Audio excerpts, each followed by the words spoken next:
Oi, eu sou o Vitor, esse é o Penso Logo Assisto, e quem não gosta de Sherlock Holmes? Bom, talvez algumas pessoas não gostem, outras talvez não conheçam, mas fato é que muitas pessoas gostam de Sherlock Holmes, ou no mínimo sabem uma coisinha ou outra sobre o detetive mais famoso da história.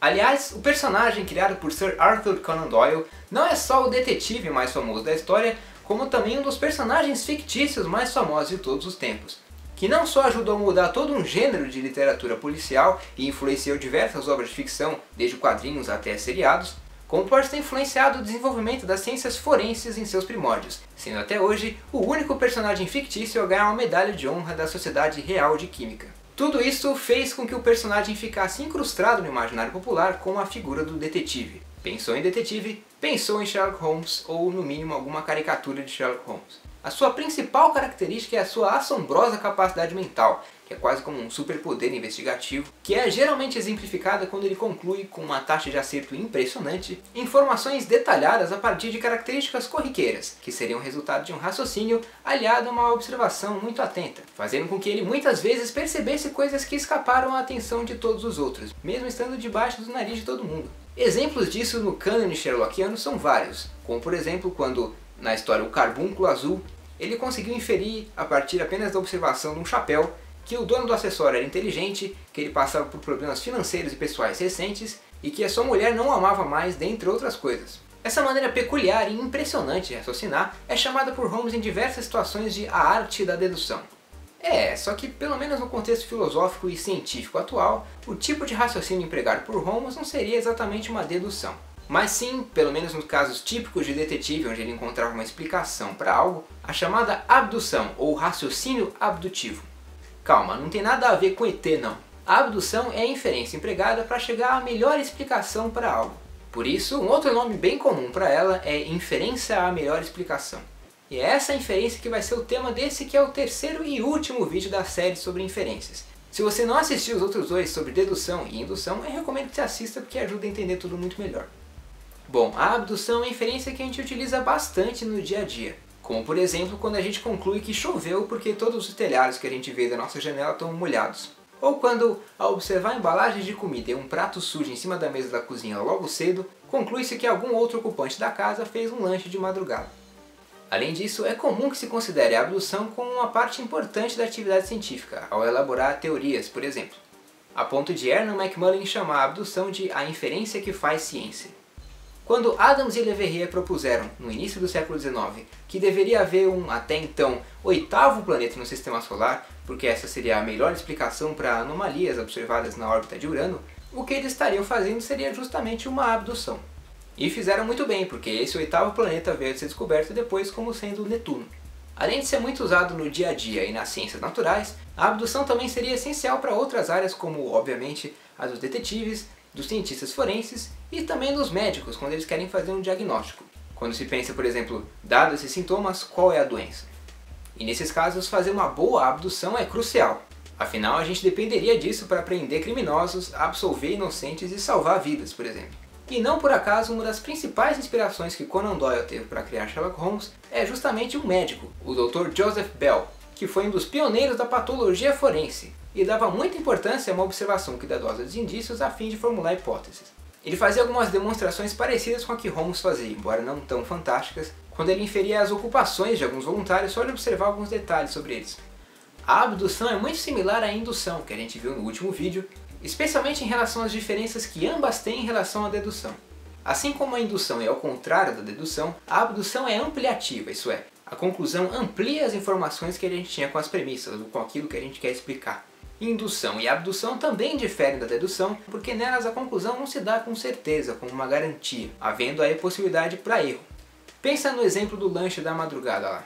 Outras explicações para aquilo que se observou lá na mesa da cozinha seriam possíveis. Por exemplo, um ladrão cara de pau podia ter invadido a casa e parado para fazer uma boquinha. Acontece que essa não seria nem de longe a melhor explicação. Por fim, dá para falar que a abdução, assim como a indução e ao contrário da dedução, não respeita a monotonicidade. Isso é, uma boa inferência abdutiva pode ter a sua qualidade alterada se a gente incluir novas premissas ou novos indícios, novas evidências. Para entender isso é só pensar em algum exemplo onde algum crime foi cometido e todos os indícios até agora parecem apontar fortemente para um determinado suspeito, só que aí surge uma nova evidência que muda totalmente a investigação e agora uma outra pessoa passa a ser o principal suspeito. Por conta disso, é importante, para que uma inferência abdutiva seja boa, que ela seja feita levando em conta todas as informações disponíveis. Quanto às diferenças entre a abdução e indução, a coisa já é um pouco mais controversa, havendo inclusive autores que defendem, por exemplo, que a indução seria só um tipo de abdução ou até o contrário. O que é seguro dizer, e que talvez seja realmente a principal diferença entre as duas, é que com a abdução há essa preocupação com o caráter explicativo da conclusão. Ela faz referência a considerações explicativas, ao passo que com a indução isso não é necessariamente o caso. Mas espera lá, o que significa ser uma melhor explicação? E que critérios a gente usaria para escolher a melhor explicação? Bom, de saída é importante dizer que para uma hipótese ser considerada uma melhor explicação, isso não é o mesmo que dizer que ela é a hipótese mais provável, mas sim que ela é a hipótese que melhor explica o que quer que seja aquilo que a gente quer explicar. Nós julgaríamos as candidatas à explicação pelas suas virtudes explicativas, isso é, as características que essas possíveis explicações têm que contribuem para o grau de entendimento que elas provêm sobre aquilo que a gente quer explicar.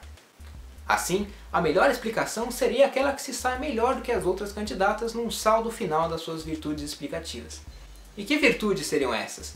Bom, há uma grande controvérsia aqui e há várias candidatas, de modo que eu vou citar só algumas das mais consagradas. É importante notar que a ideia aqui é que as hipóteses que possuem essas características seriam preferíveis a outras hipóteses que não têm essas características ou têm menor grau, se todas as outras características fossem iguais entre elas. Bom, são exemplos de virtudes explicativas as seguintes: a capacidade de explicar em mais detalhes o fenômeno, a capacidade de explicar mais fenômenos, exigir menos mudanças na sua visão geral das coisas, ter mais plausibilidade intrínseca, ter mais consequências testáveis e se adequar melhor ao conhecimento prévio, que a gente já tem sobre coisas bem estabelecidas. Sobre esse último critério, é legal notar que, ao se tornar um especialista em química, ou em áreas mais específicas como o estudo das cinzas ou das marcas de pneu, Holmes estaria justamente aumentando o conhecimento de fundo que ele tem sobre as questões relevantes para suas investigações, assim podendo escolher melhor entre as hipóteses. Mas o critério mais conhecido de todos é o da chamada simplicidade, geralmente associada à chamada navalha de Occam, e que geralmente é anunciado em algum slogan como "se todo o resto for igual, escolha a hipótese mais simples". Só que o que muita gente não se dá conta é que o que ser mais simples significa costuma variar, havendo diferentes concepções do que seria essa simplicidade, significando, por exemplo, assumir menos entidades nas explicações ou preferir explicações que invocassem menos perguntas adicionais. Um exemplo: se você está andando na praia e vê uma trilha de pegadas, a melhor explicação para aquilo que você vê é de que uma pessoa andando fez aquela trilha de pegadas. E não que duas pessoas andando cada uma num pé só e de, sei lá, braços dados geraram aquela trilha que você viu. Essa segunda explicação seria pior porque ela depende de mais entidades do que o necessário para explicar o fenômeno. Além, é claro, de levantar várias outras questões adicionais. Um fato curioso é que, mesmo sendo na maioria das vezes genial em suas investigações, Sherlock Holmes às vezes não faria boas abduções. E eu não estou falando aqui de casos onde faz parte da história de ter falhado. Eu estou falando de casos onde, segundo a história, ele foi bem sucedido, mas se a gente for olhar em mais detalhes o raciocínio empregado por ele, a gente veria que ele não escolheu a melhor explicação ou rejeitou outras explicações disponíveis sem motivo. Um exemplo disso a gente encontra na história O Desaparecimento de Lady Frances Carfax, onde Holmes inferiria que o Watson tomou um banho turco, que é algo como uma sauna que era comum na época vitoriana como uma prática relaxante, simplesmente da observação de que ele estaria com botas aparentemente novas e com um cadarço amarrado de um jeito que ele não costuma amarrar. E aí ele conclui que as únicas explicações possíveis para isso seriam de que ou um sapateiro ou um atendente de casa de banho amarraram as botas do Watson, sendo que ele descarta a primeira opção pelo fato das botas parecerem novas, ou seja, ele não precisaria ir para um sapateiro. Mas e se ele simplesmente tivesse comprado botas novas, como aponta Philip Weller na edição comentada? Elas poderiam vir amarradas daquele jeito.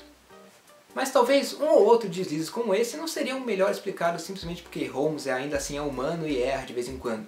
E sim talvez porque a própria inferência abdutiva teria problemas, como alguns filósofos defendem.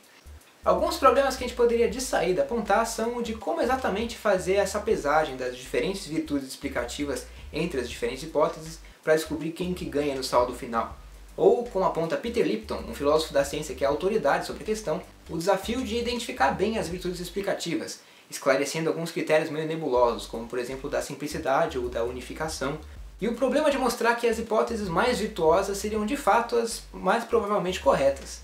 Mas talvez o maior problema, que traria nuvens de ceticismo no céu da abdução, seria o seguinte: dado que, na grande maioria dos casos, a gente não teria como considerar todas as possíveis hipóteses que explicariam aquilo que a gente quer explicar, elas seriam provavelmente infinitas na maior parte dos casos, como saber se a melhor explicação está dentre aquelas que a gente considerou? E se a melhor dentre as que a gente considerou for, na verdade, simplesmente, como diz o filósofo da ciência e crítico da abdução Basil Frassen, a melhor de um lote ruim? Bom, esse certamente é um grande desafio para quem quer defender a abdução com uma boa inferência. E algumas respostas a ele já foram dadas, como por exemplo, evocar noções de verdade aproximada ou de algum limite inferior de bom o suficiente e tal. Mas ainda assim a gente está longe de algum consenso. Uma resposta que precise revisar substancialmente a maneira usual de se fazer a abdução também vai ter que explicar que tipos de regras de inferência nos guiariam nesses casos e mostrar que os empregos mais comuns da abdução seriam justificados. Bom, eu adoraria falar sobre probabilidade bayesiana, eu fico me coçando aqui, mas ia ser coisa demais para esse vídeo, então vai ter que ficar para uma próxima. E vocês podem me cobrar e me cobrem, porque é muito legal. Se você assistiu até aqui, muito obrigado, especialmente se você assistiu todos os vídeos da série de inferências. E se você ainda não é inscrito no canal, por favor se inscreva. Eu prometo tentar ao máximo não demorar mais uns 47 anos para postar o próximo vídeo, tá bom? E já adianto aqui que o tema do próximo vídeo, embora não esteja determinado ainda, muito provavelmente vai ser sobre alguma questão filosófica suscitada por algum personagem de cultura pop, tá bom? Então eu acho que vai ser bem legal. Espero vocês, até a próxima e aquele abraço. Você sabe qual é que é aquele abraço.